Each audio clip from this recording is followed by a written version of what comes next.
Hello students, a warm welcome to Obsession. Today we will discuss about current affair of November week 1. आज हम लोग बात करने वाले हैं नवंबर के करंट अफेयर्स जो वीक 1 से एसोसिएट करते होंगे। तो बहुत अच्छे तरीके से चीजों को देखना। सबसे पहले मैं आप लोगों को बताता हूं कि हमें न्यूज़पेपर पढ़ने का इंपॉर्टेंस क्या है और न्यूज़पेपर में से कौन-कौन से पेजेस हमारे लिए जरूरी होते हैं। देखो, सबसे पहले तो कोई भी न्यूज़पेपर अगर आप पढ़ रहे हो, अगर आप उसे competitive exam point of view से पढ़ रहे हो ना, अपने एग्जाम के पॉइंट ऑफ व्यू से पढ़ रहे हो, तो आप लोगों को सिर्फ और सिर्फ 4 पेजेस उसके अंदर इंपॉर्टेंट होते हैं। जैसे एक होता है फर्स्ट पेज। फर्स्ट पेज पर बहुत सारी इंफॉर्मेशन वैसे ही आ जाती है, ठीक है।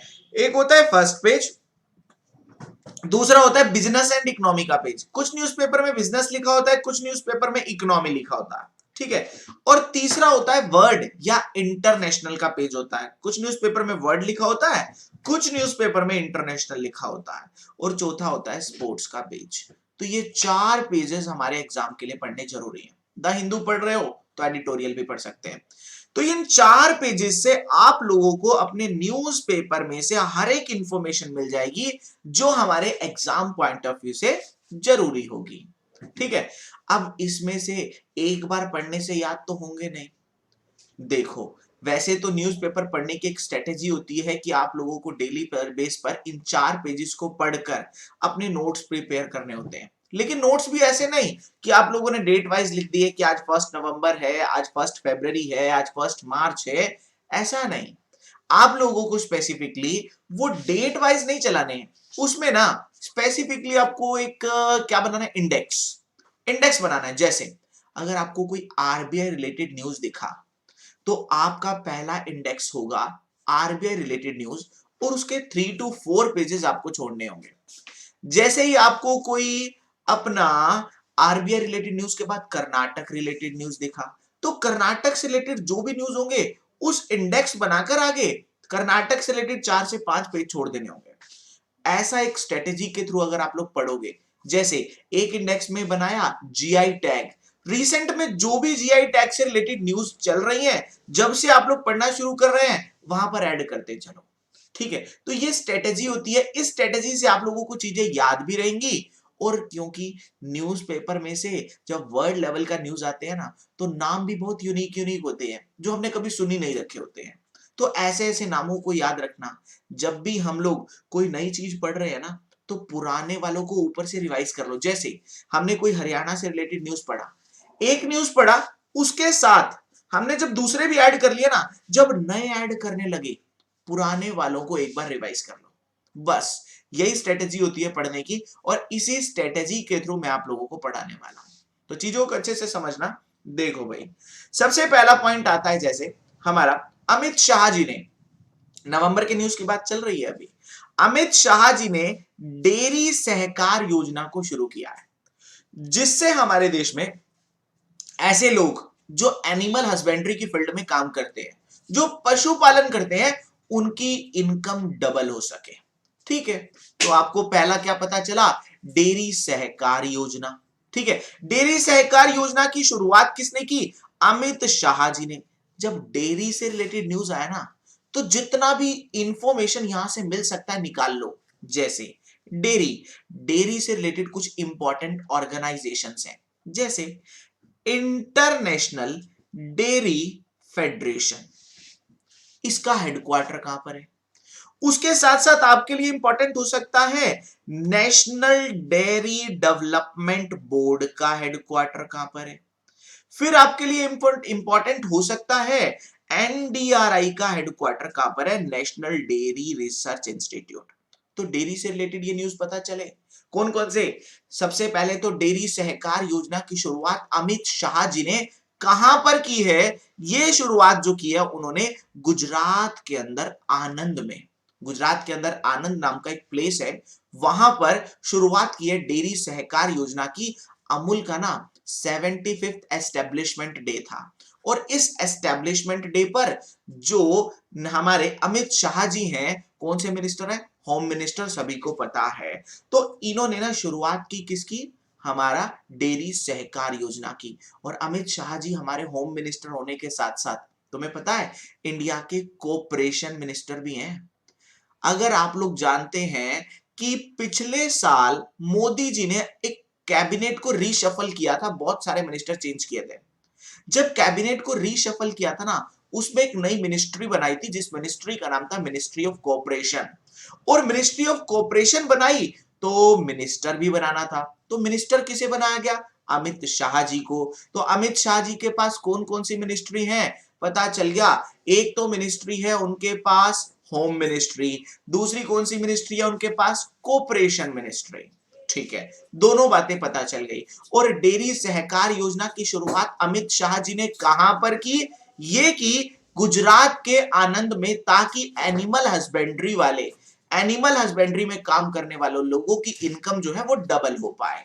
ठीक है, अब बात ये चलती है इसमें, जब डेयरी से रिलेटेड मैंने कुछ पॉइंट बताए, वो कौन कौन से थे? इंटरनेशनल डेयरी फेडरेशन का हेडक्वार्टर कहां पर है? पहला पॉइंट, इंटरनेशनल डेयरी फेडरेशन का जो हेडक्वार्टर पड़ता है वो पड़ता है ब्रुसेल्स में। कहां पर पड़ता है?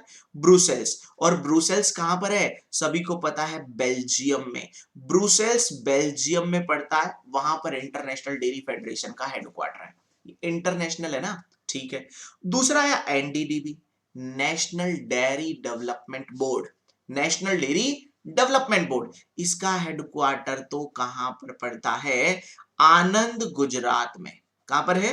आनंद, गुजरात में। ठीक है, फिर आता है NDRI, national dairy research institute.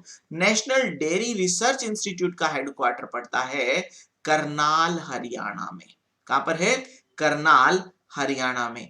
तो डेयरी से रिलेटेड ये बातें पता चल गई। मतलब क्वेश्चन को ना, कुछ भी पॉइंट आए उसको निचोड़ दो, उससे सारी इंफॉर्मेशन इकट्ठा ही गैदर कर लो। अब जैसे भी कभी भी कोई डेयरी से रिलेटेड कुछ आएगा तो मैं सारी इंफॉर्मेशन को दोबारा बता दूंगा। ठीक है, IDF, international dairy federation, NDDB, NDRI का हेडक्वार्टर। और उसके साथ साथ अगला पॉइंट क्या आता है? अगला पॉइंट क्या आता है? यही जो नेशनल डेयरी डेवलपमेंट बोर्ड है ना, NDDB, national dairy development board, उसने ना अभी यूपी के साथ एक एग्रीमेंट साइन किया है मैनेज करने के लिए Varanasi milk union for the period of 5 year. देखो क्या लिख रहा है, national dairy development board signed a pact. इन्होंने एक पैक्ट साइन किया यूपी की गवर्नमेंट के साथ, किस लिए? मैनेज करने के लिए वाराणसी मिल्क यूनियन को 5 साल के लिए। तो वाराणसी मिल्क यूनियन को 5 साल के लिए मैनेज करने के लिए जो एग्रीमेंट साइन किया वो एनडीडीबी ने किसके साथ किया? चल गया पता, एनडीडीबी ने यूपी की गवर्नमेंट के साथ साइन किया। तो देखो डेयरी से रिलेटेड कितनी सारी न्यूज पता चली हैं। अभी नई योजना पता चल गई है जिसका नाम है डेयरी सहकार योजना। फिर एनडीडीबी पता चल गया, एनडीआरआई पता चल गया, इंटरनेशनल डेयरी फेडरेशन पता चल गया। और उसके साथ साथ जब डेयरी की बात चल रही है तो हम इन पर्सन को कैसे भूल सकते हैं? अरे पता है ना, ये पर्सन कौन है? ये पर्सन जिन्होंने हमारे देश में डेयरी की फील्ड में एक फ्लड लाकर रख दिया था, एक डेयरी की फील्ड में सबसे बड़ा काम करने वाले, फादर ऑफ व्हाइट रेवोल्यूशन। सभी को पता है, श्वेत क्रांति के पिता, फादर ऑफ व्हाइट रेवोल्यूशन, जिन्हें मिल्क मैन ऑफ इंडिया भी कहा जाता है। क्या बोला जाता है? Milk man of India. Milk man of India, जिनकी याद में हर साल 26 नवंबर को कौन सा डे मनाते हैं? National milk day. जिनकी याद में हर साल 26 नवंबर को जो डे मनाया जाता है, उस डे का नाम क्या है? नेशनल मिल्क डे मनाया जाता है। वर्गीस कुरियन साहब, भूलना नहीं है वर्गीस कुरियन जी को, जिन्हें क्या बोला जाता है? Father of white revolution. Father of white revolution के साथ साथ मिल्क मैन ऑफ इंडिया भी कहा जाता है। क्या बोला जाता है? मिल्क मैन ऑफ इंडिया भी, क्योंकि इन्होंने शुरुआत किया था किसका? व्हाइट रेवोल्यूशन का। और तुम्हें पता ही है व्हाइट रेवोल्यूशन किससे रिलेट करता है? मिल्क से। इतना तो पता है ना, कौन कौन से रेवोल्यूशन किससे रिलेट करते हैं, ये भी आपको पता होना चाहिए। देखो मैंने यहां पर एक लिस्ट डाल दी आप लोगों के लिए, कौन सा रेवोल्यूशन किससे रिलेट करता है। ठीक है, वैसे तो याद करने का भी बहुत ही सिंपल वे है। देखो क्या लिखा है, ब्लैक क्रूड ऑयल देखा है, कच्चा तेल। कच्चा तेल जब भी धरती की सतह से निकलता है ब्लैक होता है, बाद में रिफाइन किया जाता है ना। तो ब्लैक रेवोल्यूशन किससे रिलेट करता है? पेट्रोलियम से। मतलब क्रूड ऑयल से। और इसको ना एक और नाम से भी जानते हैं, इसको बोलते हैं कृष्णा क्रांति, कृष्णा रेवोल्यूशन भी बोलते हैं, क्योंकि कृष्ण भगवान का रंग कैसा था, काला सांवला था, तो कृष्णा रेवोल्यूशन भी बोलते हैं। ब्लैक रेवोल्यूशन का दूसरा नाम कृष्णा रेवोल्यूशन, जो रिलेट करता है पेट्रोलियम से। ठीक हो गई बात, चलिएगा। ऐसे ही ये सारे रेवोल्यूशन हैं, मैं आप लोगों के लिए एक स्पेशल क्लास बनाने वाला हूं जो इन रेवोल्यूशन से रिलेट करती होगी। ठीक है, अभी आप लोगों को थोड़े दिन में वो सेशन मिल जाएगा, इसमें ना याद करवाऊंगा इनको कि कैसे ये आप लोगों को रेवोल्यूशंस इंपॉर्टेंट एग्जाम के लिए बन सकते हैं। ठीक है, मेनली तो याद करवाना इंपॉर्टेंट है, कुछ ट्रिक के थ्रू इनको याद करवाऊंगा। ओके, चलो भाई आगे बात कर लेते हैं। अगला जो पॉइंट आता है, अगला जो न्यूज आता है वो ये आता है, अभी हाल ही में ना हमारे देश में वीर गाथा प्रोजेक्ट लॉन्च हुआ है। कौन सा प्रोजेक्ट, वीर गाथा प्रोजेक्ट। ये क्या है, सिंपल है, हमारे देश में स्कूल्स के अंदर बच्चों को बताने के लिए कि हमारे वीरों ने क्या क्या काम किए हैं, अपनी जो जानों का बलिदान दिया है, उसके बारे में बच्चों को बताने के लिए। देखो क्या कह रहे हैं इसमें, टीचर्स बच्चों को एक्सप्लेन करेंगे, स्टूडेंट्स को एक्सप्लेन करेंगे गैलेंट्री अवार्ड्स के बारे में और उनके विनर्स के बारे में। उनको बच्चों को मोटिवेट किया जाएगा। जैसे एम माणिक शाह का नाम आप लोगों ने सुना होगा, जैसे बिपिन रावत जी का नाम आप लोगों ने सुना होगा, उनकी स्टोरी से रिलेटेड बच्चों को मोटिवेट किया जाएगा। उसके लिए हमारे देश में प्रोजेक्ट शुरू किया गया है, एक प्लान शुरू किया गया है जिसका नाम है वीर गाथा प्रोजेक्ट। क्या नाम है, वीर गाथा। तो आपको सिर्फ इतना याद रखना है, वीर गाथा प्रोजेक्ट कहां पर लॉन्च होगा, सीबीएसई का आईटी प्लेटफॉर्म है, वहां पर इसे लॉन्च किया जाएगा। समझ में आ गई बात, वीर गाथा project would be launch on a CBSE IT platform. चलो पता चल गया। अब बात ये चलती है कि ये जो वीर गाथा प्रोजेक्ट में बच्चों को गैलेंट्री अवार्ड के बारे में बताएंगे। अब आप कहोगे सर ये गैलेंट्री अवार्ड कौन से होते हैं, है ना, पता होना चाहिए ना। बिल्कुल, देखो एक होते हैं सिविलियन अवार्ड, आप लोगों ने नाम सुना है ना, एक होते हैं सिविलियन अवार्ड, ठीक है, नागरिकता सम्मान, और एक होते हैं गैलेंट्री अवार्ड। गैलेंट्री अवार्ड दिए जाते हैं वीरों को, ठीक है, एक होते हैं सिविलियन अवार्ड। इन दोनों के बारे में मैं आपको लोगों को बताता हूं, देखना ध्यान से समझना। सबसे पहले जो पॉइंट लिखा है गैलेंट्री अवार्ड। गैलेंट्री अवार्ड जो वीरों को दिए जाते हैं ये होते हैं दो टाइप के, ठीक है, ध्यान से समझना, इंपॉर्टेंट क्वेश्चन बनते हैं ये। गैलेंट्री अवार्ड दो टाइप के होते हैं, एक होते हैं वॉर टाइम, एक होते हैं वॉर टाइम, एक होते हैं पीस टाइम। वॉर टाइम और दूसरा आता है हमारा पीस टाइम, ठीक है, शांति के समय और युद्ध के समय। सिविलियन अवार्ड ऐसा कोई डिवाइडेशन नहीं है सिविलियन अवार्ड्स में।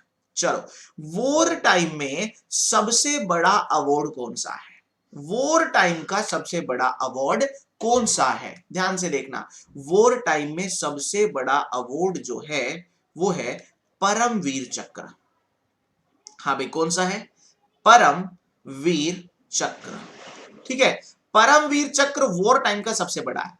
परमवीर के बाद दूसरा कौन सा आता है, महावीर चक्र, महावीर चक्र, और तीसरा आता है वीर चक्र। परमवीर महावीर वीर, नाम याद रखने का सिंपल तरीका, परमवीर महावीर वीर, परमवीर महावीर वीर, ठीक है। चलो पता चल गया। पीस टाइम, शांति के समय, शांति के समय सबसे बड़ा आता है अशोक चक्र। हाँ भाई, कौन सा है, अशोक चक्र। अशोक चक्र के बाद आता है कीर्ति चक्र, अशोक चक्र के बाद आता है कीर्ति चक्र, और कीर्ति चक्र के बाद आता है शौर्य चक्र, ठीक है, शौर्य चक्र। पहला कौन सा है पता चल गया, ठीक है, सबसे बड़ा है अशोक, फिर कीर्ति, फिर शौर्य। बच्चों को कंफ्यूजन हो जाती है, कंफ्यूजन कैसे हो जाती है सर, पहले नंबर पर सबसे बड़ा, ये सीक्वेंस है बिल्कुल, ठीक है। तो परमवीर महावीर वीर वॉर टाइम का सबसे बड़ा, अशोक कीर्ति शौर्य, कीर्ति अशोक और शौर्य के बीच में है, याद रखना ये कीर्ति अशोक और शौर्य के बीच में है। तो क्वेश्चन आ सकता है highest gallantry award in the peace time, in a peace time highest gallantry award Ashok चक्र, सेकंड हाईएस्ट कीर्ति चक्र, थर्ड हाईएस्ट शौर्य चक्र। समझ में आ गया ना, तो ये गैलेंट्री अवार्ड आपको याद रखने। गैलेंट्री अवार्ड के बाद बताता हूं सिविलियन अवार्ड्स। चलो भाई, सिविलियन अवार्ड भी देख लो। सिविलियन अवार्ड की अगर मैं बात कर लेता हूं तो यहां पर आप लोगों को पता है इंडिया का सबसे बड़ा नागरिकता सम्मान कौन सा है, इंडिया का सबसे बड़ा नागरिकता सम्मान है भारत रत्न। कौन सा है? भारत रत्न। ठीक है, भारत रत्न के बाद दूसरे नंबर पर आता है, दूसरे नंबर पर आता है पद्म विभूषण। पद्म विभूषण। और थर्ड पर आता है पद्म भूषण। ठीक है, थर्ड पर कौन सा आता है हमारा? पद्म भूषण।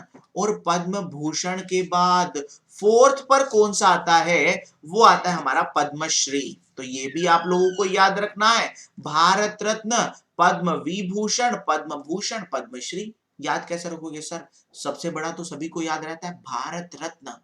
भारत रत्न के बाद विभूषण, भूषण श्री, विभूषण, भूषण श्री। अरे विभूषण थोड़ा छोटा करो, भूषण उसके बाद श्री, विभूषण, भूषण श्री। इतना सा आप लोगों को याद रखना है। तो यहां पर आप लोगों को करंट का न्यूज भी पता चल गया कि वीर गाथा प्रोजेक्ट भी आपको पता चल गया ये किस लिए है, और साथ साथ आप लोगों को गैलेंट्री अवार्ड भी पता चल गए। तो ऐसे ही चीजों का ना पोस्टमार्टम कर देना होता है। जब तक चीजों का पोस्टमार्टम नहीं करोगे चीजें समझ में नहीं आएंगी। ठीक है, गैलेंट्री अवार्ड पता चल गए, सिविलियन अवार्ड पता चल गए। गैलेंट्री अवार्ड दो टाइप के हैं, सिविलियन अवार्ड हमारे एक ही टाइप का है लेकिन वो 4 हैं। ऐसे ही गैलेंट्री अवार्ड में war time, peace time, I think याद हो चुका होगा। ठीक है, जब भी कोई ऐसा क्वेश्चन आएगा ना एक बार दोबारा रिवाइज करवाऊंगा।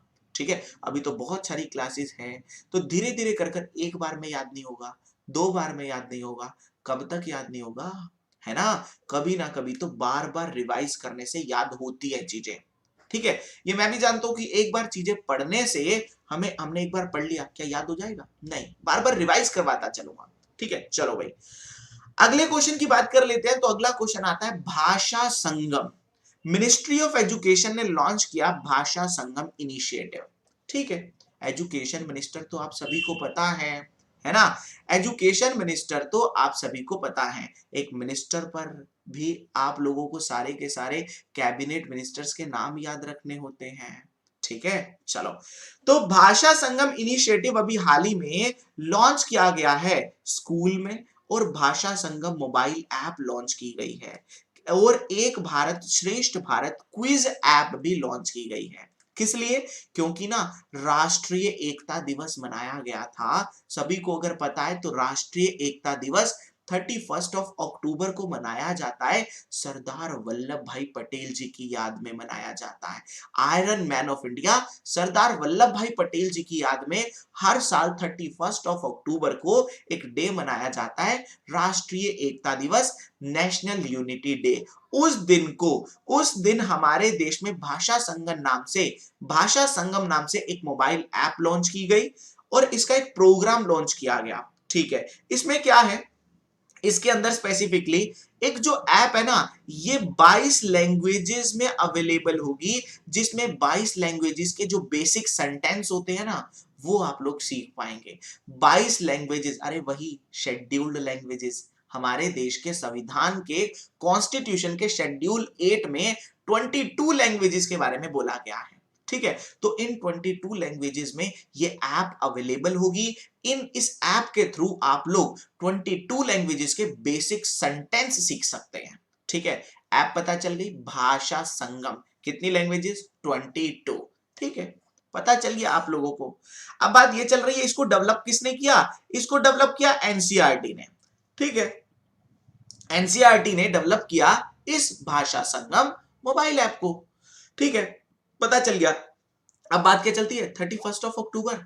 सभी को पता है 31 अक्टूबर सरदार वल्लभ भाई पटेल जी की जयंती होती है, जिस दिन हमारे देश में नेशनल यूनिटी डे मनाते हैं। और इसी दिन ही हमारे मिनिस्टर जितेंद्र सिंह जी ने अभी क्या डेडिकेट किया? सरदार वल्लभ भाई पटेल जी की याद में सरदार पटेल लीडरशिप सेंटर का इनोग्रेशन किया है Lal Bahadur Shastri national academy of administration Mussoorie के अंदर। तो मसूरी का नाम आप लोगों ने सुना है, मसूरी के अंदर ना एक एकेडमी है, वो क्या है? Lal Bahadur Shastri national academy of administration. ठीक है, जहां पर ना सिविल सर्वेंट्स को ट्रेनिंग दी जाती है। सिविल सर्वेंट्स पता है ना, यूपीएससी क्वालिफाई करने के बाद आईएएस, ठीक है, आईएएस आईपीएस ऑफिसर्स को उनको ट्रेनिंग दी जाती है। ठीक है, वो एकेडमी का नाम क्या है? Lal Bahadur Shastri national academy of administration. ठीक है, इसके अंदर क्या बनाया गया, इसके अंदर सरदार पटेल लीडरशिप सेंटर बनाया गया, जिसका उद्घाटन किसने किया, जितेंद्र सिंह जी ने। कब किया, सभी को पता चल रहा है, राष्ट्रीय एकता दिवस वाले दिन। कब होता है राष्ट्रीय एकता दिवस, 31 अक्टूबर को। किसकी याद में, सरदार वल्लभ भाई पटेल जी की याद में। ठीक है, ये तो पता चल गया। अब मैं आप लोगों को बता रहा हूं, जैसे अब आपको एक डे पता चला, सरदार वल्लभ भाई पटेल जी की याद में कौन सा डे मनाते हैं, है ना। अरे यार, बाकी डेज भी तो याद रखने हैं। मैंने यहां पर एक लिस्ट डाली है, कौन सा डे किसकी याद में मनाया जाता है, इंपॉर्टेंट होता है। जैसे महापरिनिर्वाण दिवस भीमराव अंबेडकर जी की याद में मनाते हैं 6 दिसंबर को। और वैसे ही हमारा इंजीनियर्स डे मनाया जाता है हर साल। हर साल किसकी याद में, एम विश्वेश्वरैया जी की याद में 15 सितंबर को। ठीक है, ऐसे ही हमारा national youth day, national national youth day जो मनाया जाता है वो किसकी याद में मनाया जाता है। ठीक है, याद रखिएगा, नेशनल यूथ डे हमारे देश में स्वामी विवेकानंद जी की याद में हर साल 12 जनवरी को। ठीक है, ऐसे ही सुभाष चंद्र बोस जी की याद में पराक्रम दिवस मनाते हैं 23 जनवरी को। यूनिटी डे तो आपको पता चल गया। साइंस डे अभी अभी गया। ठीक है, साइंस डे ये कब मनाते हैं, 28 फरवरी को। 28 फरवरी को सीवी रमन जी की याद में, क्योंकि इस दिन इन्होंने रमन इफेक्ट का खोज किया था। रमन इफेक्ट का खोज किया था, जिस कारण से इस दिन नेशनल साइंस डे मनाते हैं। ठीक है, तो देखो बहुत सारे इंपॉर्टेंट डेज हैं जो आप लोगों को ये याद रखने हैं, कौन सा डे किसकी याद में मनाया जाता है। ठीक है, अभी आप लोग सिर्फ इतना याद रख लो, साइंस डे याद रख लो। ठीक है, सीवी रमन जी की याद में 28 फरवरी को। फिर यूनिटी डे याद रख लो 31 अक्टूबर को, सरदार वल्लभ भाई पटेल जी की याद में। पराक्रम दिवस सुभाष चंद्र बोस जी की याद में 23 जनवरी को। 12 जनवरी को national youth day Swami Vivekananda ji की याद में। इंजीनियर्स डे 15 सितंबर को एम विश्वेश्वरैया जी की याद में। और अंबेडकर जी की याद में महापरिनिर्वाण दिवस। ठीक है, अब है तो बहुत सारे, लेकिन आप लोग सारे अभी याद नहीं रखेंगे। धीरे धीरे धीरे करके इसकी एक पूरी लिस्ट मैं आप लोगों को प्रोवाइड करूंगा, और धीरे धीरे धीरे करके ये सारे डेज आपको याद हो जाएंगे। अब आप कहोगे सर पहले दिन थोड़ी ना याद हो जाएंगे, वही तो बात है ना। आपको ना 2 से 3 याद हो गए, मोर देन सफिशिएंट है। ठीक है, 2 3 करके ना, जब भी कोई ऐसा डे से रिलेटेड क्वेश्चन आएगा जो डे किसी पर्सन की याद में मनाया जाता है, ये सारे के सारे रिवाइज दोबारा करवा दूंगा। 2 याद होंगे, 2 नए याद हो जाएंगे। फिर 2 नए याद होंगे, 2 और नए याद हो जाएंगे। वो कैसे, जब पुराने वाले रिवाइज होंगे और 2 और आगे याद होंगे। ठीक है, जैसे अभी नेशनल जेवलिन डे डिक्लेयर किया, जिस दिन नीरज चोपड़ा जी गोल्ड मेडल लेकर आए। हमारे एथलेटिक फेडरेशन ऑफ इंडिया ने नेशनल जेवलिन डे डिक्लेयर किया 7 अगस्त को। ठीक है, तो ऐसे ही डेज है बहुत सारे जो हम लोगों को याद करने हैं अपने एग्जाम के लिए, बट धीरे धीरे धीरे करके। ठीक है, डोंट वरी, आप लोगों को लिस्ट भी मिलेगी और आप लोगों को ये धीरे धीरे करके सारे के सारे डेज याद भी हो जाएंगे। ठीक है, चलो अगले न्यूज की ओर बढ़ते हैं। और अगला न्यूज हमारा क्या कहता है, अगला न्यूज ये कहता है, मोदी जी ने ना अभी हाल ही में, तुम्हें बताऊं, बजट में स्पेसिफिकली 4 पिलर, 4 मेन मोटिव बताए गए थे बजट में। और वो 4 मेन मोटिव में से एक था उसमें से पीएम गति शक्ति योजना, जिसमें इंडिया के अंदर ना लॉजिस्टिक को डेवलप करना है। जैसे रोड्स है, रेलवे है, वाटरवेज है, ठीक है, सीवेज है। ये ना वाटरवेज सीवेज एक ही बात हो गई। और जो हमारा एयरवेज है, इनकी डेवलपमेंट करने के लिए, ताकि सामान और पर्सन एक जगह से दूसरी जगह पर आसानी से पहुंच पाए। इसके लिए मोदी जी ने एक योजना, निर्मला सीतारमन जी ने अनाउंस की एक योजना, पीएम गति शक्ति, पीएम गति शक्ति मास्टर प्लान। और इसको इंप्लीमेंट करने के लिए एक कमेटी बनाई गई, जिसके चेयरमैन बनाए गए हमारे कैबिनेट सेक्रेटरी राजीव गौबा जी। कौन बनाए गए, कैबिनेट सेक्रेटरी राजीव गौबा जी। इसके कैबिनेट सेक्रेटरी बना, इसके इस कमेटी के चेयरमैन बना दिए गए, जो हमारे कैबिनेट सेक्रेटरी हैं। पीएम गति शक्ति नेशनल मास्टर प्लान को इंप्लीमेंट करने के लिए, इसको मॉनिटर करने के लिए। ठीक है, तो जो पर्सन सेक्रेटरी बनाया गया पता चल गया। और पीएम गति शक्ति आप लोगों को मैंने बता दिया है कि पीएम गति शक्ति योजना क्या है, भारत के अंदर डेवलप करने का एक प्लान है। किस चीज को, चाहे वो वाटरवेज हो, चाहे वो रेलवेज हो, चाहे वो एयरवेज हो, चाहे वो हमारे रोड्स इंफ्रास्ट्रक्चर की डेवलपमेंट करना क्यों ना हो। ठीक है, तो यहां पर आप लोगों को याद रखना है, इसमें यह कहा गया 25,000 किलोमीटर के नेशनल हाईवेज डेवलप करने हैं 2022-23 तक। ठीक है, बहुत सारी चीजें बजट में तो मैंने आपको पढ़ानी ही पढ़ानी है। ठीक है, टेंशन मत लेना, बजट हम बहुत अच्छे तरीके से कवर करेंगे 2022-23 का। चलो अगले क्वेश्चन के ऊपर बात चलती है। अगला न्यूज हमारा नवंबर के फर्स्ट वीक का क्या आता है। देखो, एक ना ऑर्गेनाइजेशन है जो वुमेन की डेवलपमेंट के लिए बना था, NCW, national commission for womens, और इसके साथ एक दूसरा organisation national legal services authority.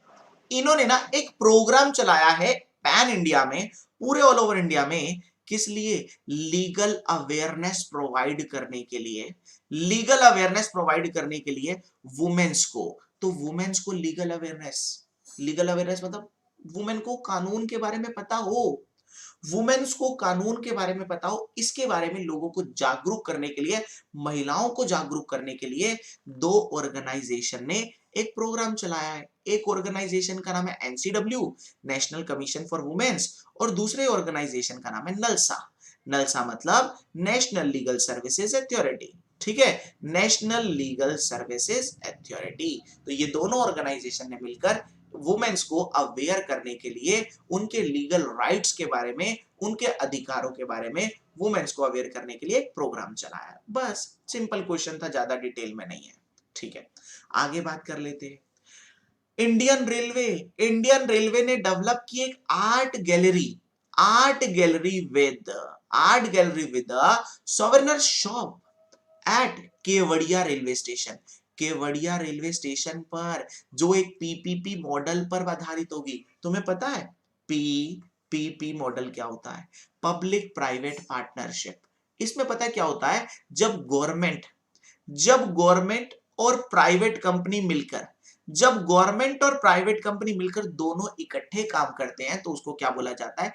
PPP, public private partnership. ठीक है, तो ये ना रेलवे स्टेशन पर, केवड़िया रेलवे स्टेशन पर एक ऐसी शॉप लगाई गई जिसके अंदर वहां के आसपास के जो भी आर्ट है, आर्ट एंड क्राफ्ट से रिलेटेड सामान है, वो बेचे जा रहे हैं। आर्ट एंड क्राफ्ट से रिलेटेड जो भी सामान है, आसपास के एरिया में जो चीज फेमस है ना, कोई पेंटिंग फेमस है, कोई वहां का कोई ऐसी चीज फेमस है जो पूरे लोगों तक पहुंचानी है। सिंपल सी बात है, रेलवे स्टेशन पर तो दूर दूर से लोग उतरते हैं, चाहे वो 2 मिनट, 5 मिनट, 10 मिनट या कुछ वेट करने के लिए उतरे। तो ऐसे लोगों को वहां की स्पेशलिटी के बारे में बताना है कि यहां पर क्या चीज फेमस है, तो वो इस शॉप पर प्रोवाइड की जाएगी। तो ऐसी शॉप्स अभी हाल ही में लगाई गई है केवड़िया रेलवे स्टेशन पर। और ये जो केवड़िया रेलवे स्टेशन है वो कहां पर पड़ता है? गुजरात में। कहां पर पड़ता है? गुजरात में। जो कहां पर आता है? Vadodara division of western railway has awarded first of its kind contract. इसको पहला कॉन्ट्रैक्ट मिला है इंडियन रेलवे की ओर से ऐसी आर्ट गैलरी बनाने के बारे में। तो आने वाले टाइम में, अभी तो ये आर्ट गैलरी कहां पर बनी है? सिर्फ और सिर्फ एक वडोदरा रेलवे स्टेशन पर बनी है। आने वाले टाइम में ऐसी आर्ट गैलरी पूरे ऑल ओवर इंडिया के स्टेशंस में लगानी है, रेलवे स्टेशन पर लगानी है, ताकि जो वहां की फेमस चीज है वो उस रेलवे स्टेशन पर ही लोगों को प्रोवाइड की जा सके, लोगों को अच्छे तरीके से अवेलेबल हो सके। ठीक है, पता चल गया। अब केवड़िया रेलवे स्टेशन जब मैं पढ़ रहा था ना, तो मेरे दिमाग में आ रहा था केवड़िया के बारे में कुछ न्यूज चल रहा था। वो न्यूज पता है क्या है? वो न्यूज ये था, इंडिया के अंदर ना, तुम्हें पता है इलेक्ट्रॉनिक व्हीकल की प्रमोशन बहुत ज्यादा चल रही है। Electronic vehicle, government of India electronic vehicle को बहुत ज्यादा बूस्ट कर रही है। सिंपल सी बात है। तो इलेक्ट्रॉनिक व्हीकल के लिए हमारे पूरे इंडिया में पहला गुजरात के अंदर केवड़िया नाम का जो प्लेस है, वहां पर ना केवड़िया में एक ऐसा एरिया बना दिया गया जहां पर सिर्फ इलेक्ट्रॉनिक व्हीकल चलेंगे, जहां पर और कोई व्हीकल चलाना अलाउड ही नहीं है। सिर्फ और सिर्फ कौन से व्हीकल चलेंगे? Electronic vehicle. तो क्वेश्चन बहुत इंपॉर्टेंट बन जाता है, इंडिया का पहला पहला ई व्हीकल ओनली एरिया कहां बना है? इंडिया का पहला पहला ई व्हीकल ओनली एरिया जो बना है वो गुजरात के केवड़िया में बना है। याद रखना, इंडिया का पहला पहला ई व्हीकल ओनली एरिया कहां पर बना है? गुजरात के केवड़िया के अंदर बनाया गया है। ठीक हो गई बात? चलो ये भी पता चल गया। साथ साथ एक और चीज देख लो, इंडिया का पहला ई व्हीकल ओनली एरिया पता चल गया, तो आपको एक और चीज बताता हूं, गवर्नमेंट ऑफ इंडिया ने ना इलेक्ट्रॉनिक व्हीकल को प्रमोट करने के लिए एक पॉलिसी चला रखी है, जिस पॉलिसी का नाम है फेम पॉलिसी। याद रखना है, इलेक्ट्रॉनिक व्हीकल के लिए कौन सी पॉलिसी है? Fame policy. फेम पॉलिसी, सीधा एग्जाम में क्वेश्चन आ सकता है, fame policy is associated with which? आपका आंसर होगा इलेक्ट्रॉनिक व्हीकल। ठीक है, आप कहोगे सर इसकी फुल फॉर्म भी है, बिल्कुल इसकी फुल फॉर्म है faster adoption and manufacturing of hybrid and electronic vehicle. Faster adoption and manufacturing of hybrid and electronic vehicles. ठीक है, समझ में आ गया? Faster adoption and manufacturing of hybrid and electronic vehicle. तो गुजरात के बारे में पता चल गया, केवड़िया के बारे में दो न्यूज पता चल गई, एक तो केवड़िया में ई व्हीकल ओनली एरिया और एक सर्वाइवर शॉप अभी हाल ही में बनी है, आर्ट गैलरी हमारे गुजरात के केवड़िया रेलवे स्टेशन पर बनी है। तीसरा न्यूज और सुन लो, अभी न्यूज में चल रहा था, मैंने तीनों ऐड कर दिए। ठीक है, अलग अलग न्यूज है लेकिन मैंने तीनों ऐड कर दिए। मैं पढ़ा रहा हूं नवंबर के न्यूज, देखो लेकिन केवड़िया का नाम आया था तो मुझे यहां पर मिल गया। केवड़िया रेलवे स्टेशन का नाम चेंज करके अभी हाल ही में गुजरात की सरकार ने एकता नगर रख दिया है। केवड़िया कहां है? गुजरात में। केवड़िया रेलवे स्टेशन का नाम चेंज करके गुजरात की सरकार ने क्या रख दिया है? एकता नगर रख दिया है। तो ये भी आपको याद रखना है, गुजरात की सरकार ने केवड़िया रेलवे स्टेशन का नाम चेंज करके क्या रख दिया है? एकता नगर रख दिया है। ठीक है, तो केवड़िया के बारे में तीन बातें पता चल गई। यही तो कह रहा हूं ना, चीजों को कंपाइल करना सीखो, जैसे ही चीजों को कंपाइल करोगे आसानी से चीजें याद हो जाएंगे। ठीक है, चलो भाई अगले न्यूज पर बात कर लेते हैं। तो अगला न्यूज हमारा क्या था, सभी को पता है, सिंपल क्वेश्चन है। हमारे हरियाणा के सीएम साहब है जिनका नाम है मनोहर लाल खट्टर। हरियाणा के सीएम मनोहर लाल खट्टर जी ने अभी हाल ही में एक पोर्टल को शुरू किया है, जिस पोर्टल का नाम है उत्तम बीज पोर्टल या उत्तम सीड पोर्टल भी बोला गया।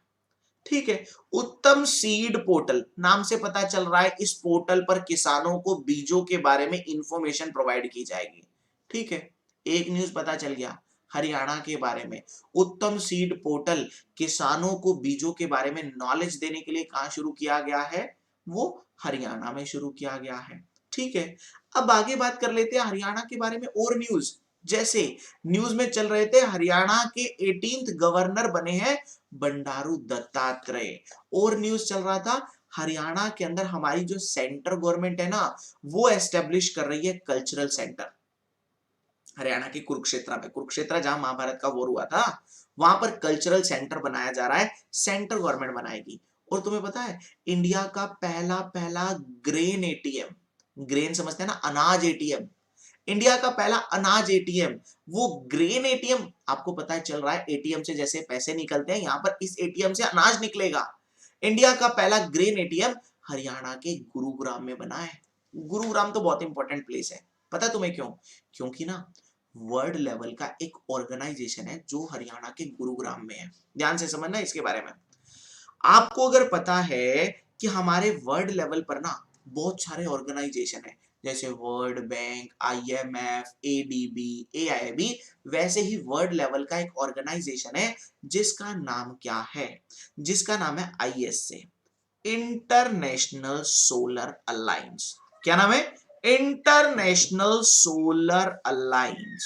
ठीक है, ये पता चल गया। और इस इंटरनेशनल सोलर अलायंस का हेडक्वार्टर जो पड़ता है ना, नाम से पता चल रहा है इंटरनेशनल सोलर अलायंस हमारे देश में सोलर एनर्जी को बूस्ट करने के लिए, बढ़ावा देने के लिए बना है। इंटरनेशनल सोलर अलायंस का हेडक्वार्टर जो है वो पड़ता है गुरुग्राम हरियाणा में।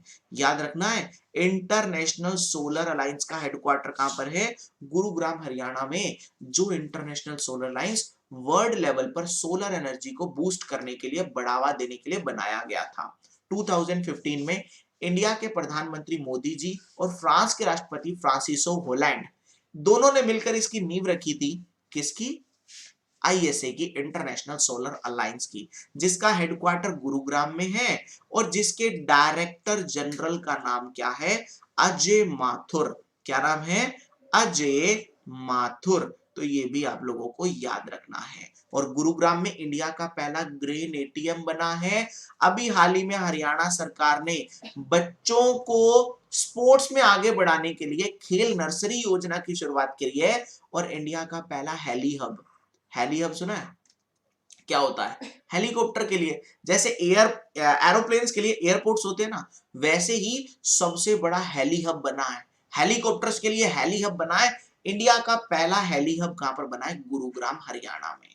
और साथ साथ इंडिया का सबसे बड़ा इलेक्ट्रॉनिक व्हीकल को चार्ज करने वाला चार्जिंग स्टेशन, इंडिया का सबसे बड़ा इलेक्ट्रॉनिक व्हीकल को चार्ज करने वाला चार्जिंग स्टेशन भी गुरुग्राम, हरियाणा में बना है। तो हरियाणा के बारे में कितनी न्यूज हो गई देख लो भाई। हरियाणा के बारे में मैंने आप लोगों को देखो कौन कौन सी न्यूज बताई। सबसे पहले तो मैंने आपको यह बताया कि हरियाणा के अंदर उत्तम सीड पोर्टल या उत्तम बीज पोर्टल लॉन्च हुआ है, ठीक है। दूसरा न्यूज बताया, हरियाणा के गवर्नर बंडारू दत्तात्रेय बने हैं। हरियाणा के अंदर कुरुक्षेत्र में कल्चरल सेंटर बन रहा है। इंडिया का पहला ग्रेन एटीएम, खेल नर्सरी स्कीम हरियाणा की, और हेली हब, वो भी इंडिया का पहला हेली हब गुरुग्राम में, और इंडिया का सबसे बड़ा इलेक्ट्रॉनिक व्हीकल को चार्ज करने का स्टेशन भी गुरुग्राम में बना है, ठीक है। चलिएगा, और साथ साथ अरावली बायोडायवर्सिटी पार्क जो गुरुग्राम में है, उसको डिक्लेयर कर दिया गया है इंडिया का पहला ओईसीएम साइट। ओईसीएम मतलब other effective area based conservation measure. Conservation मतलब इसको भी प्रोटेक्ट करना है। इंडिया का पहला पहला ओईसीएम साइट डिक्लेयर कर दिया गया है अरावली बायोडायवर्सिटी पार्क को। इसको प्रोटेक्ट किया जाएगा इंडिया में बायोडायवर्सिटी को बढ़ावा देने के लिए, ठीक है। तो इंडिया का पहला ओईसीएम साइट कौन सा बना है? अरावली बायोडायवर्सिटी पार्क, जो कहां पर है? गुरुग्राम में। तो गुरुग्राम या हरियाणा के बारे में इतनी सारी न्यूज आप लोगों को पता चली है, ठीक है। अगला क्वेश्चन, अगला न्यूज क्या आता है? एक ही न्यूज में वो सारा कवर कर दिया मैंने। अगला न्यूज ये आता है कि प्रधानमंत्री मोदी जी ने अभी हाल ही में बोला, इसरो का नाम तो सुना है आप लोगों ने, इंडियन स्पेस रिसर्च ऑर्गेनाइजेशन। जैसे इंडिया की स्पेस एजेंसी इसरो है, पता है ना, इंडिया की स्पेस एजेंसी कौन सी है? इसरो। ऐसे ही जापान की स्पेस एजेंसी का नाम भी पता होना चाहिए। जापान की स्पेस एजेंसी का नाम है जाक्सा। क्या नाम है? जाक्सा। ऐसे ही रशिया की स्पेस एजेंसी भी आपको पता होनी चाहिए। रशिया की स्पेस एजेंसी का नाम क्या है? रॉसकॉस्मोस। रॉसकॉस्मोस, रशिया की स्पेस एजेंसी का नाम है रॉसकॉस्मोस, जापान की जाक्सा, इंडिया की इसरो। अब आप कहोगे सर यूएसए की स्पेस एजेंसी भी बहुत न्यूज में चमकती है, नासा। यूएसए की स्पेस एजेंसी का नाम है नासा। और चाइना की स्पेस एजेंसी भी बहुत न्यूज में होती है, उसका नाम है सीएनएसए।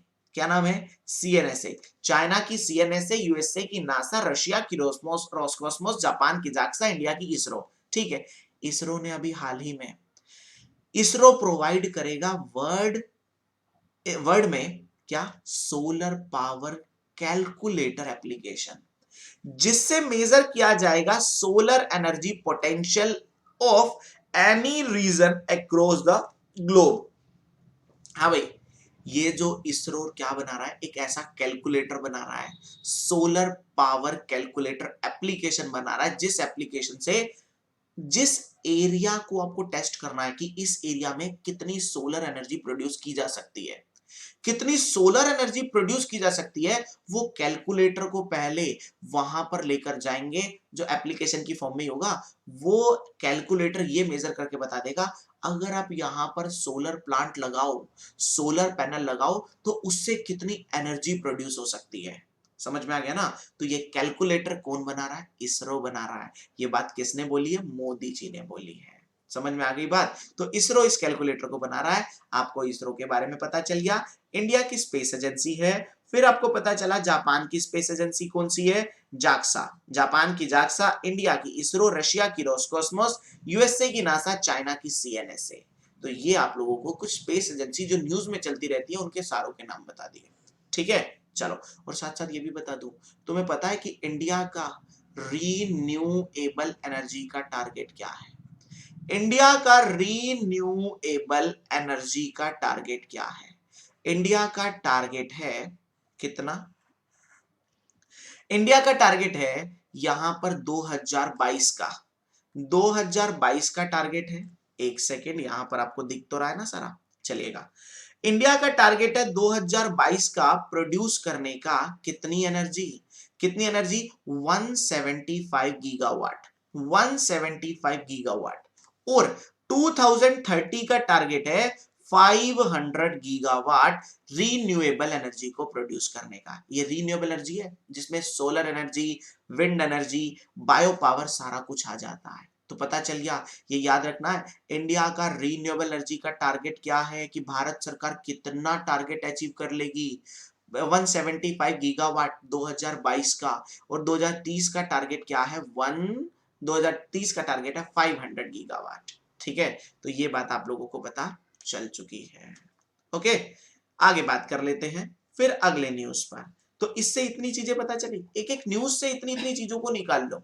ठीक है, अगला न्यूज आता है इंडिया की एयरफोर्स, सभी को पता है इंडियन एयरफोर्स। ठीक है, इंडियन एयरफोर्स ने, इंडियन एयरफोर्स का ना एक एयरक्राफ्ट है जिसका नाम है मिरेज, मिरेज 2000 एयरक्राफ्ट।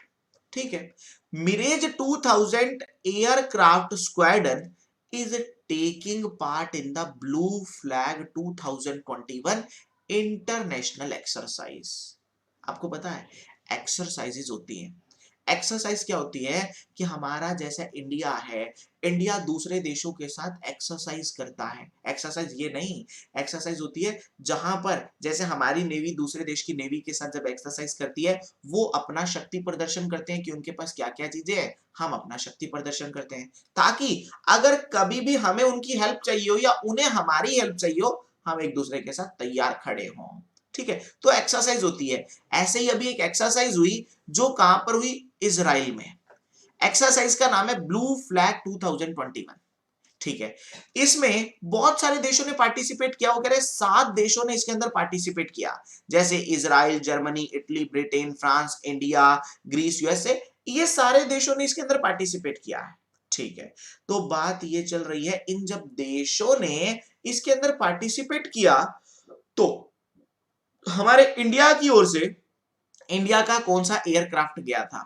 इंडिया की ओर से इंडिया का एयरक्राफ्ट जिसका नाम है मिरेज 2000। समझ में आ गई बात?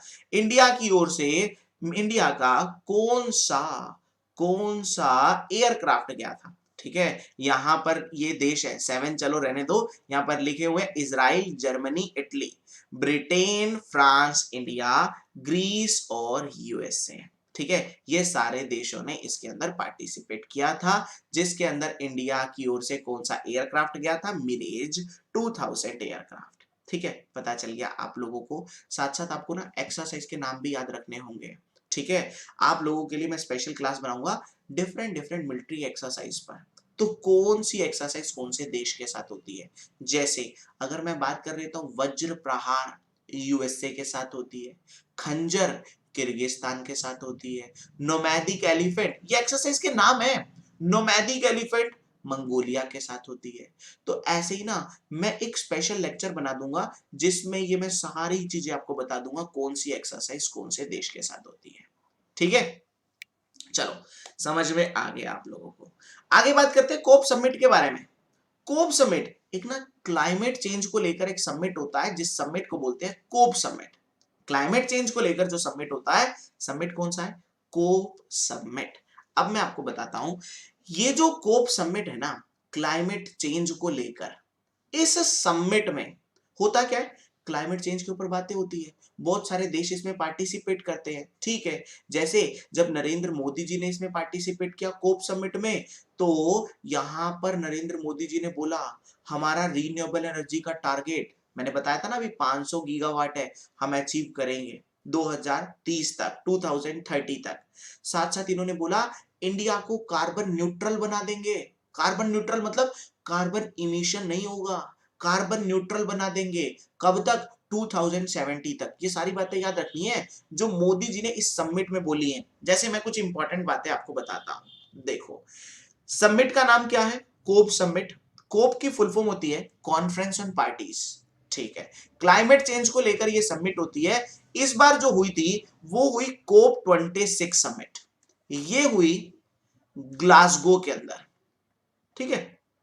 अब आप कहोगे ग्लासगो कहां है? ग्लासगो पड़ता है स्कॉटलैंड में, यूके के अंदर, ठीक है। उसके बाद इस समिट में क्या क्या बात हुई? इस समिट में मोदी जी ने कहा कि इंडिया को रीन्यूएबल एनर्जी का टारगेट 500 गीगावाट अचीव करना है। कब तक? 2030 तक। और साथ साथ कहा इंडिया 2070 तक कार्बन न्यूट्रल बन जाएगा। क्या बन जाएगा? कार्बन न्यूट्रल बन जाएगा, ठीक है। तो ये बातें हो गई। साथ साथ आपको याद रखना है ये तो 2021 में हुई थी समिट। 2022 में समिट होनी है कोप 27। कोप 27 कहां पर होनी है? कोप 27 की अगर मैं बात कर लेता हूं तो कोप 27 होनी है इजिप्ट में। कहां पर होनी है? इजिप्ट में। फिर आप कहोगे ये कोप 28 जो 2023 में होनी है, ये कहां पर होनी है? कोप 28 2023 में वो होनी है यूएई में। तो इतनी बातें आपको याद रखनी है।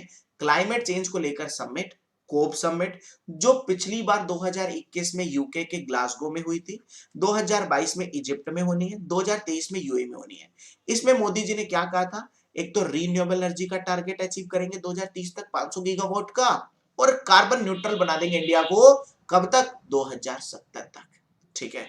चलो, तो ये भी बात आपको पता चल चुकी है। आगे सिंपल सिंपल सी बातें हैं, छोटे छोटी सी बातें हैं। ऑक्सफोर्ड डिक्शनरी के अनुसार, ऑक्सफोर्ड डिक्शनरी के अनुसार जो वर्ड ऑफ द ईयर बना है, ऑक्सफोर्ड डिक्शनरी के अनुसार वर्ड ऑफ द ईयर कौन सा बना है? वैक्स। वैक्स जो है वो वर्ड ऑफ द ईयर बना है। ऑक्सफोर्ड डिक्शनरी के अनुसार wax word of the year बना है, ठीक है। आगे बात कर लेते हैं। अभी यूके के अंदर एक कॉइन लॉन्च किया गया है जो 5 पौंड्स का कॉइन है, जो हमारे महात्मा गांधी जी की याद में, महात्मा गांधी जी की याद में इस कॉइन को लॉन्च किया गया है यूके की सरकार के द्वारा। तो बस इतना सा याद रखना है, यूके की सरकार के द्वारा जो एक कॉइन लॉन्च किया गया है उसके ऊपर किसका पिक्चर है? महात्मा गांधी जी का, जो 5 पौंड का कॉइन है, ठीक है। और आपको कॉइन के बारे में तो सारी पता है ना, मैंने आरबीआई के चैप्टर में पढ़ाया है। हमारे देश में जो कॉइन्स होते हैं वो 4 जगह बनते हैं। कहां कहां पर? मुंबई, ठीक है, कलकत्ता, हैदराबाद और नोएडा। मुंबई, कलकत्ता, हैदराबाद और नोएडा, 4 जगह पर इंडिया में कॉइन्स बनते हैं। और कॉइन कौन बनाता है? Government of India. और 4 जगह पर इंडिया में नोट्स बनते हैं। कौन कौन से? ये भी पता है आप लोगों को, मैंने पढ़ा रखा है आरबीआई के चैप्टर में। मैसूर, देवास, नासिक और साल्बोनी। मैसूर, देवास, नासिक और साल्बोनी यहां पर बनते हैं नोट्स। मैसूर कर्नाटक में, देवास मध्य प्रदेश में, नासिक महाराष्ट्र में और साल्बोनी वेस्ट बंगाल में है, ठीक है, ये कर्नाटक में। तो यहाँ 4 जगह पर नोट बनते हैं, 4 जगह पर सिक्के बनते हैं। ये बातें मैंने आपको पहले पढ़ा रखी हैं, ठीक है। चलो, अगला क्वेश्चन आता है। चाइना ने अभी भेजा है वर्ल्ड का पहला अर्थ साइंस सैटेलाइट, जिसका नाम आपको याद रखना है, क्या है? गोनगमू। गोनगमू नाम का, गुनगुमू नाम का जो एक सैटेलाइट है वो अभी हाल ही में, और इसका दूसरा नाम है एसडीजी सेट 1। एसडीजी सेट 1 ये सैटेलाइट अभी हाल ही में जो वर्ल्ड का पहला अर्थ साइंस सैटेलाइट है वो किसने भेजा है? बस इतना सा याद रखना है, चाइना ने भेजा है। चाइना की स्पेस एजेंसी का नाम अभी अभी पढ़ा है, सीएनएसए। चाइना की स्पेस एजेंसी का नाम क्या है? CNSA, Chinese space administration. तो चाइना ने वर्ल्ड का पहला अर्थ साइंस सैटेलाइट अभी हाल ही में भेजा है, जिसका नाम आपको याद रखना है। बस इतनी सी बातें आपके लिए जरूरी है। अगला जो आता है क्यूएस यूनिवर्सिटी रैंकिंग में, क्यूएस यूनिवर्सिटी रैंकिंग में, जो क्यूएस एशिया यूनिवर्सिटी रैंकिंग है, उसके अंदर इंडिया की कौन सी यूनिवर्सिटी ने टॉप किया है? देखो, इंडिया का जो आईआईटी बॉम्बे है ना, उसने टॉप किया है, मतलब इंडिया में टॉप किया है। तो अगर मैं एशिया की बात कर लेता हूं तो वो 42nd रैंक पर आती है। ठीक है, 42nd रैंक पर आता है IIT Bombay. QS Asia university ranking में अंदर टॉप किसने किया है? इंडिया की ओर से आईआईटी बॉम्बे ने। और वैसे एशिया में टॉप किसने किया? एशिया में टॉप किया है नेशनल यूनिवर्सिटी ऑफ सिंगापुर ने। तो ये एक ना क्यूएस यूनिवर्सिटी को रैंकिंग देता है। तो यूनिवर्सिटी को रैंकिंग देने का एक ऑर्गेनाइजेशन है क्यूएस। क्यूएस यूनिवर्सिटी रैंकिंग पता चल गया है, जिसमें इंडिया का कौन सा टॉप आया? आईआईटी बॉम्बे। और एशिया में कौन सा टॉप किया है? यहां पर नेशनल यूनिवर्सिटी ऑफ सिंगापुर। ठीक है, सिंपल क्वेश्चन था। देखो, जहां पर डिटेल नहीं है ना, मेनली होता है स्मार्ट वर्क करना। एग्जाम में स्मार्ट वर्क करोगे तो काम चल जाएगा। हमेशा स्मार्ट वर्क किया करो। ठीक है, चलो अगला क्वेश्चन जो आता है वो हमारा क्या आता है, देखो ध्यान से। यहां पर साफ साफ आप लोगों को दिख रहा है एप्पल। एप्पल जो पहले वर्ल्ड की मोस्ट वैल्यूएबल कंपनी हुआ करती थी, मोस्ट वैल्यूएबल पब्लिक कंपनी हुआ करती थी, उसको पछाड़ दिया माइक्रोसॉफ्ट ने। तो आज की डेट में वर्ल्ड की सबसे मोस्ट वैल्यूएबल पब्लिक कंपनी कौन सी बनी है? वर्ल्ड की मोस्ट वैल्यूएबल कंपनी एप्पल को पछाड़कर माइक्रोसॉफ्ट बनी है। बस इतना सही तो याद है, एप्पल को पछाड़कर माइक्रोसॉफ्ट बनी है वर्ल्ड की मोस्ट वैल्यूएबल कंपनी। ठीक है, ये भी पता चल गया। साथ साथ ये भी देखो, Indian oil corporation. Indian oil corporation ने अभी हाल ही में इन्वेस्ट किया है कितना? 3681 करोड़। किसमें? इन सेटिंग अप इंडिया का पहला पहला mega scale maleic anhydride plant, जिसके अंदर क्या चीज मैन्युफैक्चरिंग होगी? जिसके अंदर केमिकल प्रोडक्ट बनाए जाएंगे, जो पानीपत रिफाइनरी के अंदर बनाया गया है हरियाणा में। इंडियन ऑयल कॉर्पोरेशन ने इंडिया का पहला mega scale maleic anhydride plant कहां पर बनाया है? हरियाणा के अंदर बनाया है। किसने बनाया? इंडियन ऑयल कॉर्पोरेशन ने। चलो, अब आपको तो ये पता होना चाहिए, इंपॉर्टेंट चीज बता रहा हूं। इंडियन ऑयल कॉर्पोरेशन, तुम्हें पता है कि हमारे देश में बहुत सारी कंपनियां महारत्न, नवरत्न, मिनी रत्न होती हैं। ठीक है, सरकारी कंपनियों की बात कर लेता हूं। सरकारी कंपनियों को बोला जाता है पब्लिक सेक्टर अंडरटेकिंग। और इन पब्लिक सेक्टर अंडरटेकिंग में ना, कंपनियां ना कुछ सरकारी कंपनीज होती हैं।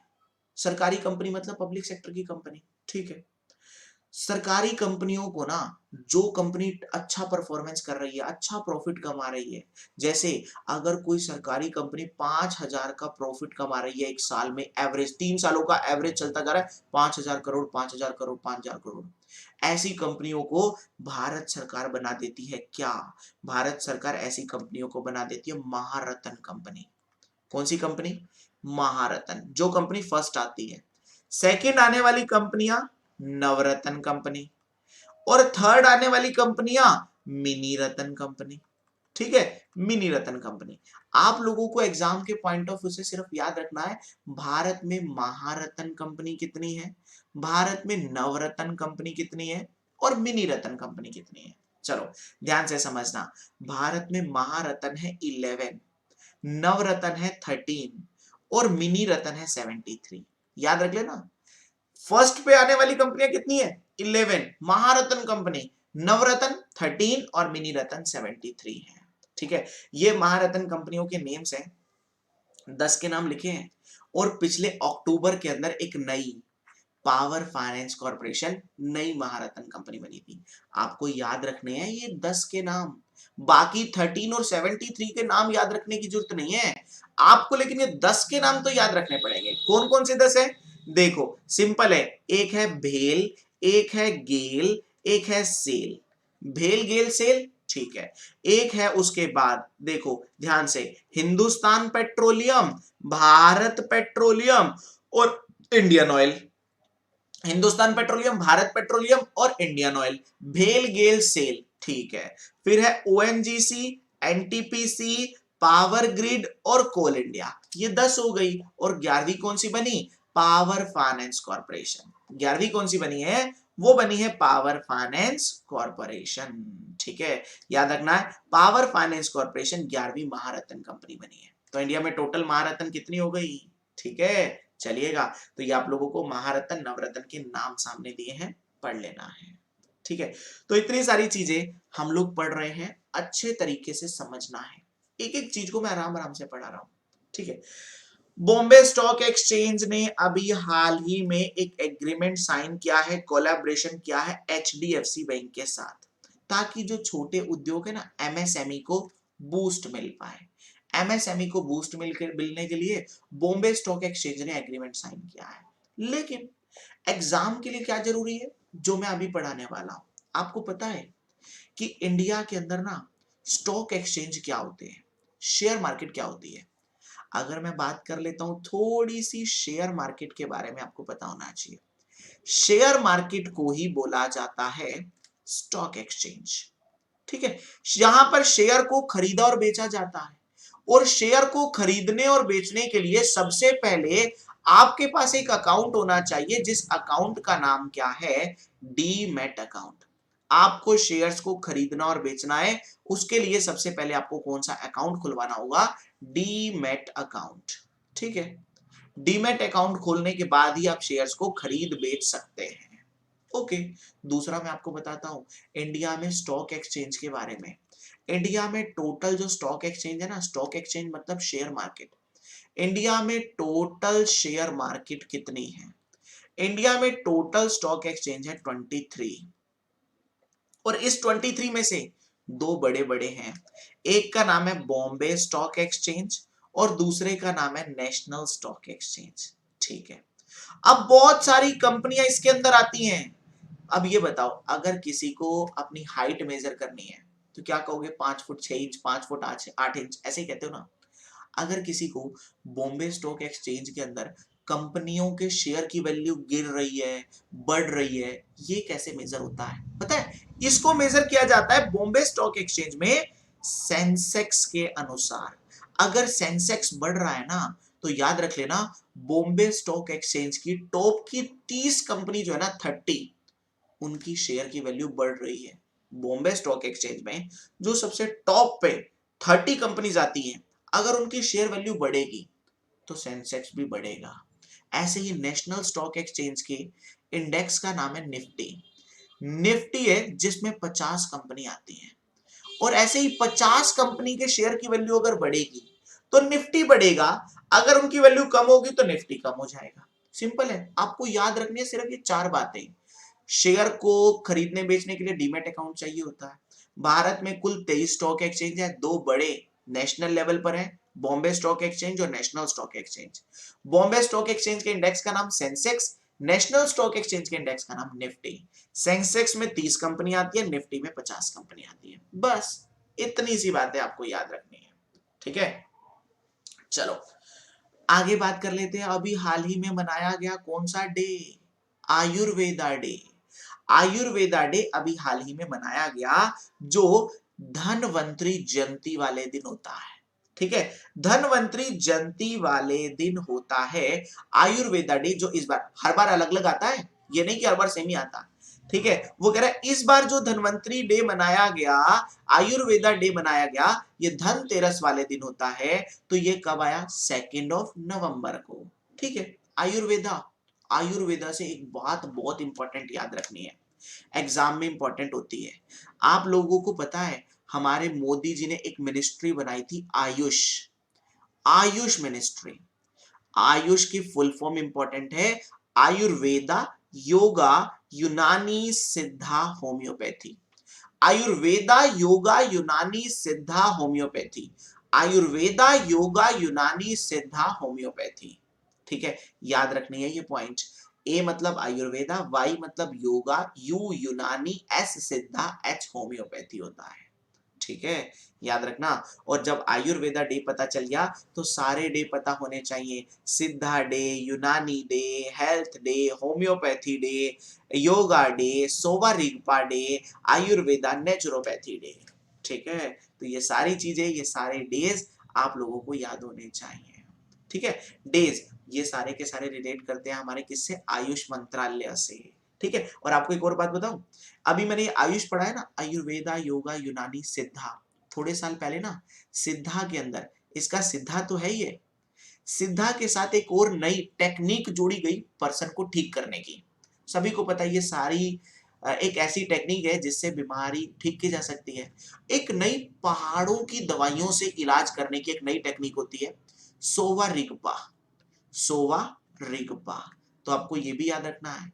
तो आयुर्वेदा, योगा, योगा एंड नेचुरोपैथी होता है, आयुर्वेदा, योगा, यूनानी, सिद्धा एंड सोवा रिगपा, और होम्योपैथी। आयुर्वेदा, योगा, यूनानी, सिद्धा एंड सोवा रिगपा और होम्योपैथी। ठीक है, तो ये सारे डेज आप लोगों को क्लियर हो चुके हैं। आगे बात कर लेते हैं अगले क्वेश्चन पर, अगले पॉइंट पर। NCLT, national company law tribunal, national company law appellate tribunal की बात चल रही है। National company law appellate, company से रिलेटेड कोई मामले होते हैं, कंपनी से रिलेटेड कोई केस होते हैं, तो क्या वो हाई कोर्ट, सुप्रीम कोर्ट में जाते हैं? नहीं, पहले ना स्पेशल कंपनी से रिलेटेड सुनवाई करने के लिए ना कंपनी लॉ के अंदर एक स्पेशल कोर्ट बनाए गए।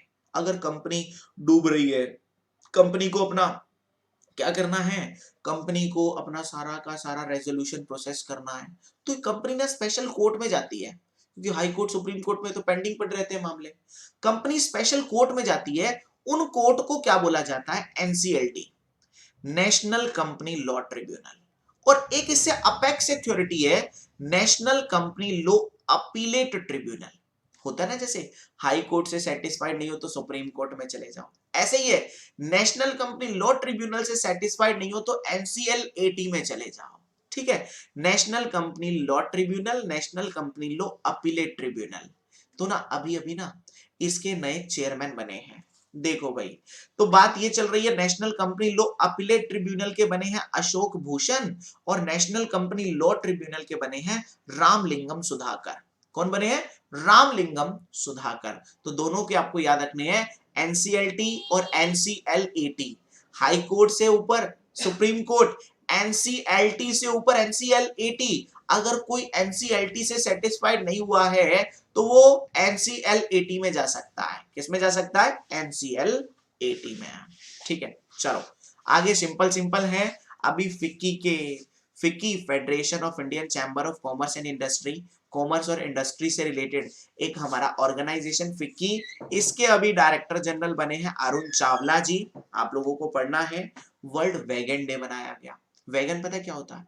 एक होता है वेजिटेरियन और एक होता है नॉन वेजिटेरियन, ये तो आपको पता है। एक होता है वेगन जो शहद भी नहीं लेते, शहद भी नहीं खाते, हरी सब्जियां भी नहीं लेते, अरे दूध, क्योंकि शहद के अंदर आप लोगों को देखिए दूध भी नहीं लेते स्पेसिफिकली, क्योंकि ना उसके अंदर आप लोगों को देखा होगा, अगर अगर आप लोगों ने माइक्रोस्कोप से देखो तो आपको पता चलता है छोटे छोटे कण होते हैं उसके अंदर जीवित चलते हुए। तो ये जो वेगन होते हैं ये एक नंबर ऊपर होते हैं वेजिटेरियन से भी, वेजिटेरियन से भी। तो वेगन डे, इन्हीं की याद में, इन्हीं के लिए डे मनाया जाता है, वर्ल्ड वेगन डे 1 नवंबर को। कब मनाया जाता है? 1 नवंबर को। और एक वेजिटेरियन डे होता है, वेजिटेरियन डे होता है 1 अक्टूबर को। और वेजिटेरियन से भी एक नंबर ऊपर, पूरा 1 अक्टूबर वेजिटेरियन डे और 1 नवंबर वेगन डे होता है। ठीक है, याद रखना है। आगे एक 28 ईयर की माउंटेनियर जिनका नाम है प्रियंका मोहिते, प्रियंका मोहिते को अभी हाल ही में सिलेक्ट किया गया है Tenzing Norway national adventure award के लिए। Tenzing Norway national adventure award के लिए किसे नॉमिनेट किया, किसे सिलेक्ट किया गया है? प्रियंका मोहिते को। ठीक है, सिंपल क्वेश्चन था, सिर्फ और सिर्फ आप लोगों को ये फैक्ट याद रखना है। ऐसे ही Nelson Mandela peace prize award के लिए किसे? अजय शर्मा जी को। नेल्सन मंडेला पीस प्राइज है ये, कंफ्यूज मत हो जाना। कहीं आप सोचो ये नोबल पीस प्राइज तो नहीं है, अरे नोबल पीस प्राइज नहीं है, नोबल के बारे में तो अलग से बताऊंगा। ये नोबल पीस प्राइज नहीं है, ये नोबल वाला नहीं है, ये Nelson Mandela Nobel peace prize है, वो अलग होता है। आपको अगर मैं पढ़ाऊं, जो नोबल प्राइज होते हैं ना, ठीक है, नोबल प्राइज ये होते हैं टोटल 6, याद रखना है। 6 में से 5 फील्ड में जो होता है वो नोबल प्राइज देता है स्वीडन, और एक फील्ड में देता है नॉर्वे। एक फील्ड में कौन देता है? नॉर्वे। 5 में देता है स्वीडन।